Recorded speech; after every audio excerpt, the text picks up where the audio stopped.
Hi everyone, my name is Moni. And I'm Naveen from Before You Play. And today we're going to be reviewing the second expansion for Tapestry called Arts and Architecture. This one's designed by Jamie Stegmaier and Mike Young, and it's published by Stonemaier Games. Tapestry is a game that came out, I think, 2 or 3 years ago. It was their big release for the year. And Monique and I actually covered it back when we first started the channel as one of our very first playthroughs. Yes. So if you are interested in checking that out and seeing how the game plays, we will leave a link up here. It is very different than kind of the quality that we would say we do now. Right. So please bear with us with that. We also covered the previous expansion, which was Plans and Ploys. So if you are interested in seeing what's in that game, you can also check out the link up here. And even though this is technically the second expansion for Tapestry, this is really the first major expansion in my opinion, because unlike Plans and Ploys, where it was more of like an improvement expansion that kind of added some minor... More civilizations, more boards, but... things that make your life easier. Yeah. This one adds a new track. Yes. And really just more things that add to your decision space while playing the game. And so today we're going to be discussing everything that comes in the box as well as our thoughts on them.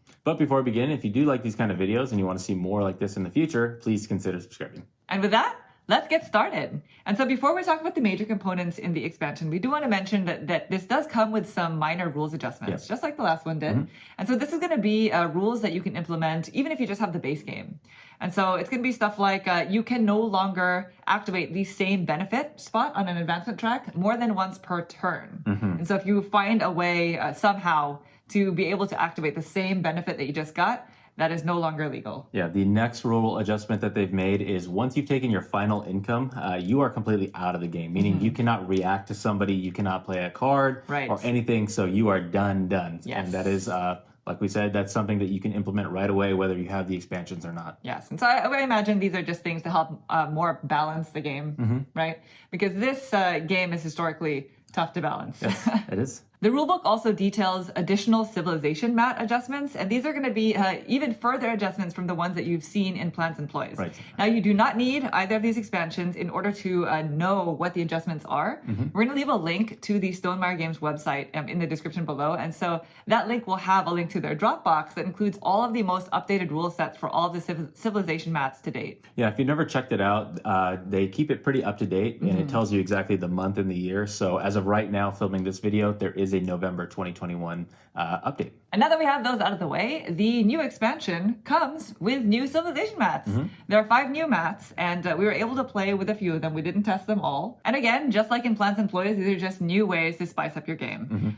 We still have not played through all of the civilization mats that come with the base game, as well as the first expansion, and now this one. So there is a ton of replayability because every time you play this game, you're going to just choose one civilization mat typically. Yeah. But these basically influence kind of like your mindset when you go into the game. Your strategy. Your strategy, yeah. The path that you take along this experience, I guess, right? Yep.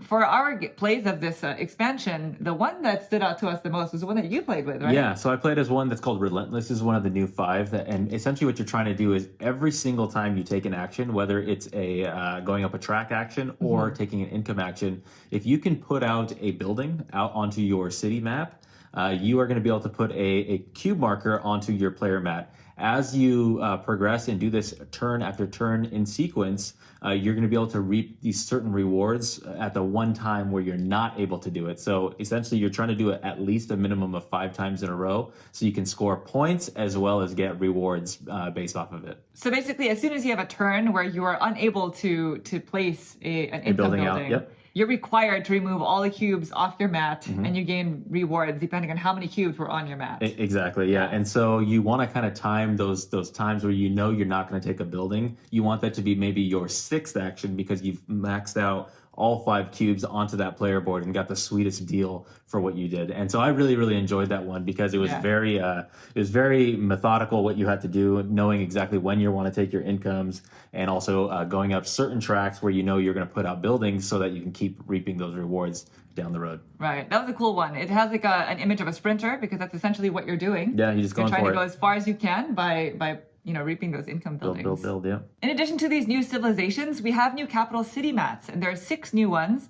These are quite different from the capital city mats that you're used to from the base game as well as the first expansion, because they have minor asymmetric rules that are specific thematically to the mat themselves. Right. Well, first of all, they're asymmetric, of course, in the way that the blacked out spots are distributed, the areas where you can't trespass, Yes, I guess. yeah.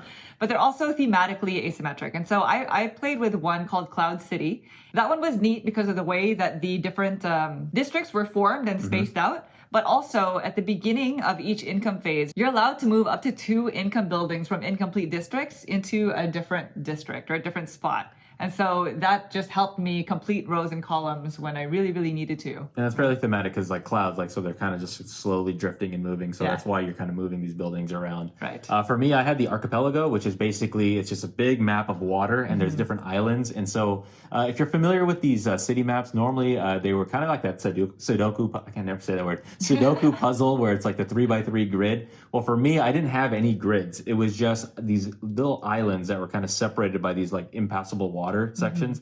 And so essentially what I'm trying to do is fill in these kind of awkward shaped islands so that I can get more of these resources. And so you want to, obviously in this game, you need resources to take more actions because your resources are how you move up the different tracks. Right. I really like the new capital city mats. This is probably one of my favorite parts of the new expansion because for me, the original capital city mats were probably the area that I would ignore the most.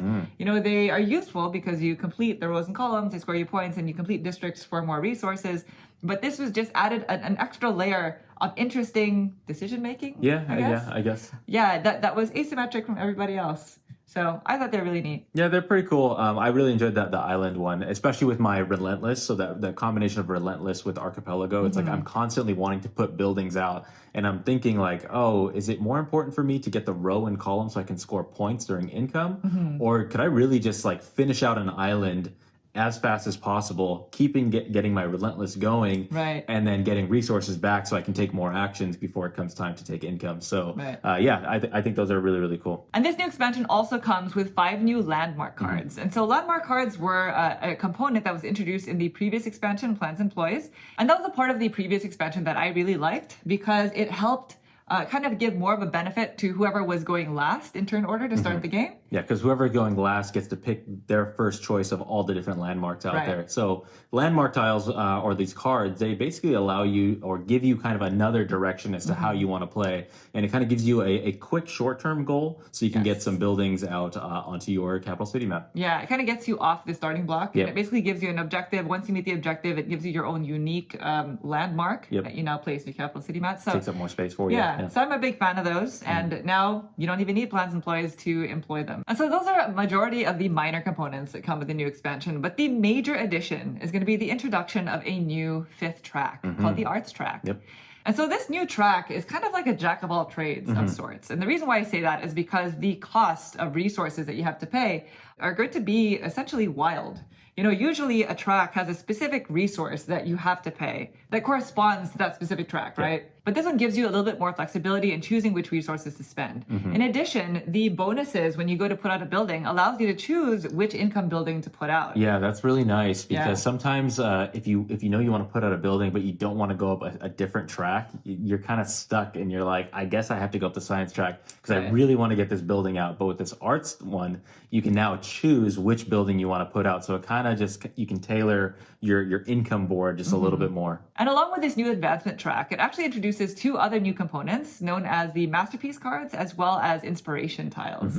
Just like you have the technology cards out in a display, similarly, you'll have these masterpiece cards in a display underneath that advancement track. And so certain spots on that track allow you to draw one of these and place it on your income mat.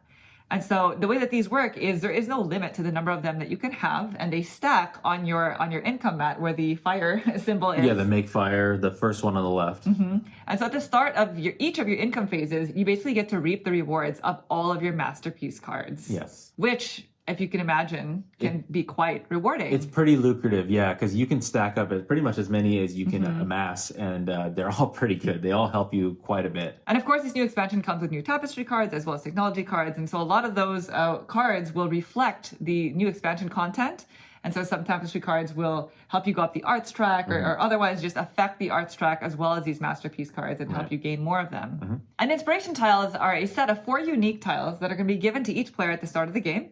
And so once you reach the spot on that advancement track that allows you to gain one of these, you're essentially going to cover up the row on your income mat that corresponds to that specific tile. And so that makes some of the benefits a little bit sweeter, but a lot more strategic because of the types of benefits you're going to now gain from these inspiration tiles. And of course, seeing as there's a new advancement track, this expansion comes with a new replacement die. Yeah, that science die. Yes, because it has to include this advancement track when you go up on the is it science? Yeah, it's when you go up that green science. Is it green? Yeah, the green science track. You get to roll that green die. Yes. So now it's bigger, so it encompasses the arts track. Because if not, you would be kind of hosed on that one. Now, in our plays of this expansion, I feel like I'm the only one who really tried to go up this advancement track. Yeah, I was really focused on my player mat and my combinations there that it was like so tempting to go up on that one. I probably should have because of the ability to take whatever building I wanted, but I got a little bit chicken, so I didn't go up those. Yeah, Naveen's typical strategy is the capital city mat. He likes getting the income buildings and placing it on there, which is a really lucrative strategy, by the way. Yeah, Naveen does really well.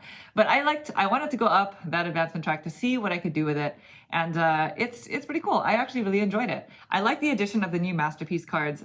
First of all, the advancement track, it adds a new layer of complexity. You know, when we used to play the base game, choosing an advancement track to go up sometimes was kind of straightforward. You kind of saw an ideal track, between one or two tracks to go up on. That would be the most ideal decision to make. Yeah, right? And sometimes you just have these are the resources I have. That's the track that requires it. So that's what I have to do. Yeah. With this new advancement track, it's not as cut and dry. There's this new layer of complexity that will cause some analysis paralysis, definitely. But it also just adds more to your strategy, and there's just a lot more that you can do with the game. And sometimes, you get to see 3 of those masterpieces that are out there. And sometimes you're like, wow, that masterpiece will really help her out. So I need to actually make sure that I hate draft that because it'll help me out, but I really don't want her to have it. Right. And so there's that little bit extra kind of strategy in there. So the masterpiece cards I really liked, as well as just the added flexibility of that new advancement track. But the inspiration tiles were a little bit anticlimactic, I guess. Yeah. Like I really wanted to push up on that advancement track to unlock one of those inspiration tiles.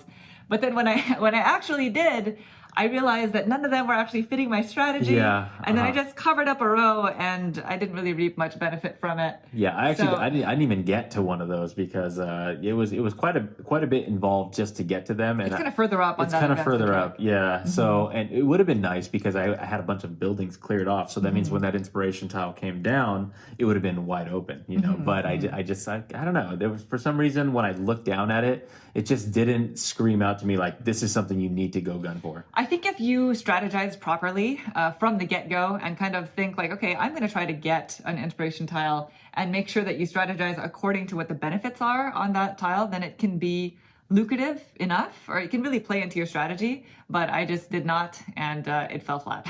But in general, that new advancement track, which is the main point of this expansion, is something that I really do like.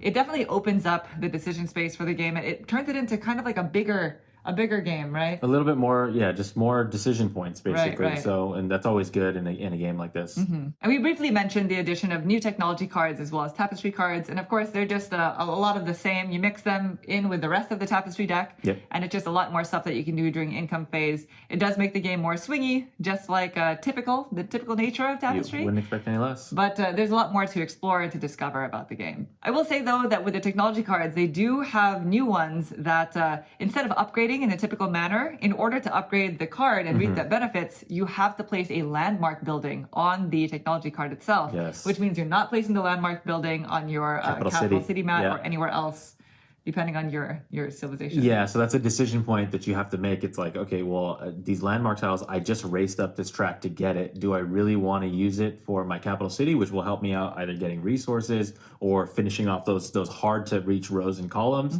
by just putting out one massive building versus the little tiny ones? Or, man, that's a really cool technology. Maybe I want to gun for that and get a landmark building so I can activate it and then reap those benefits. I don't know. I think that was pretty cool. I like the fact that it gives you just that one little bit more kind of decision point in this game with those technology cards. Because for me, I don't know why, whenever I play Tapestry, the technology is not the strategy I always go for. And that kind of changes it up just a little bit more for me. And of course, the new expansion comes with rules updates for both the Automa as well as the 2-player variant that came with the base game. I believe it was called the Shadow Empire variant.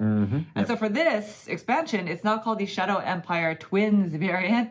And that just essentially makes it harder. And I believe you only use that variant with this expansion alone. We have not actually played with it. Right. But we know that in this variant, the bot pushes up on 2 tracks. Multiple tracks. Yeah. Each turn, kind of stealing those landmark buildings from us. Exactly. And so that's pretty much it. Those are all the things that come in this new expansion. What are your final thoughts? So for me, it's one of those, if you like Tapestry, then you're most likely going to enjoy this one. If you don't like Tapestry, adding a 5th track, I don't see that being the thing that's like, oh, great, there's a 5th track. Now that's going to be the reason why I really enjoy the game. I personally like it. I like the fact that there's just more variability in the game. The base game comes with a huge deck of cards, and then now you just add more and more. And it's a game that I personally really enjoy. I like the feedback, kind of like that positive feedback you get every time you go up a track and you kind of unlock different abilities. So for me, it's kind of a no-brainer. How about yourself? Yeah, it's been a couple of years since we did that initial review of the base game. And so since then, we have played it a few more times.